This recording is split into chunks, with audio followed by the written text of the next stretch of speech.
The book is Blizzard by John Rocco.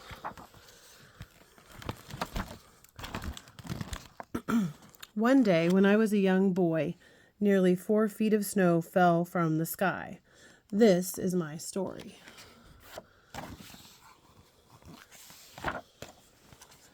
The first flake fell right before recess. It was followed by many, many more. The wind whipped up and school closed early. Yay! By the time my sister and I got home, the snow was already over our boots. The snow continued to fall throughout the night.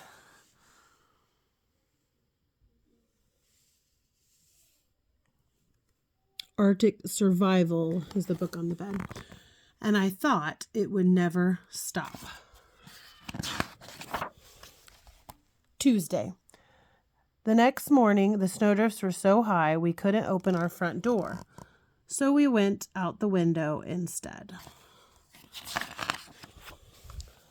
Woof! We laughed as we sank deep into the frozen powder. But walking was hard. It was like trying to move through white quicksand. Oof! Every few steps I had to stop and rest. It was even too deep for our sled. We need sled dogs. Welcome back, explorers. When we went back inside, we were cold, wet, and tired. We made camp by the wood stove, and our feet tingled as we sipped hot cocoa made with milk.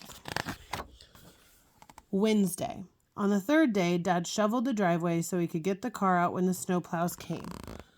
We dug tunnels and secret rooms under the snow. An igloo can keep you warm in sub-zero temperatures. What's an igloo? By day 4, Thursday, the snowplows still hadn't come. I wondered if we'd ever see grass again. Inside, things got tense. As our food started to run out, I knew we couldn't survive much longer on cocoa made with water. We need to get to the store, but the roads aren't plowed, and we certainly cannot walk through this. On day 5, Friday, I realized it was up to me to take action. I was the only one who had memorized the survival guide. I was the only one who knew what equipment was required. I was the only one light enough to walk on top of the snow. Saturday. On day 6, I made a list. Milk, bread, eggs, candy bar. I prepared the sled. Then I set off. My usual landmarks were covered by snowdrifts, candles, cat food, but I managed to check in with my neighbors on my long journey. Coffee, peanut butter, okay.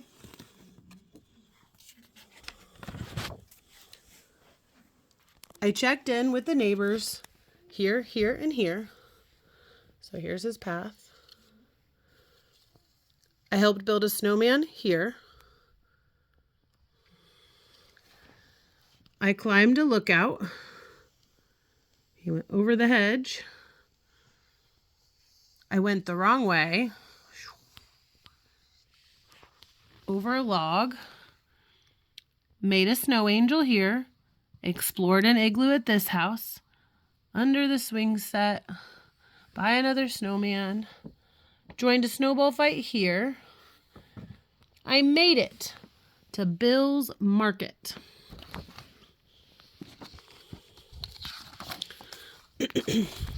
At last, I reached the store. I was tired, hungry, and chilled to the bone, but I could not think about myself. I was on a mission. Are you going to carry all of this by yourself? Yes, sir, I've got my sled. See, he's on his way back now. On the return trip, I raced to drop off the groceries before the sun went down. Wow, thank you for peanut butter. Grateful smiles and cheers gave me the energy I needed to make it back home.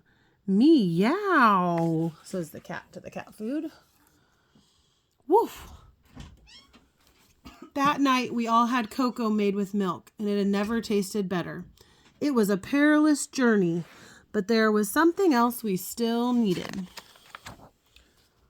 Snowplows. It looked as though we would see civilization again after all. Guess we'll have to go to school tomorrow. Boo. Thank heavens. I was getting stir crazy. Here's some coffee or cocoa. We had survived the blizzard. On Monday, February 6, 1978, New England experienced one of the biggest snowstorms in its history. It snowed for 2 days, and by the time that it stopped, parts of Rhode Island, Massachusetts, and Connecticut were buried under 40 inches of snow. That's 4 times the height of this book. The wind was blowing 50 miles an hour and created snowdrifts up to 15 feet high. Where I grew up in Rhode Island, it took over a week for snowplows to get to our street. This book is based on my experience as a 10-year-old boy in that blizzard and how I got to the store over a mile from my house with tennis rackets tied to my feet. The end.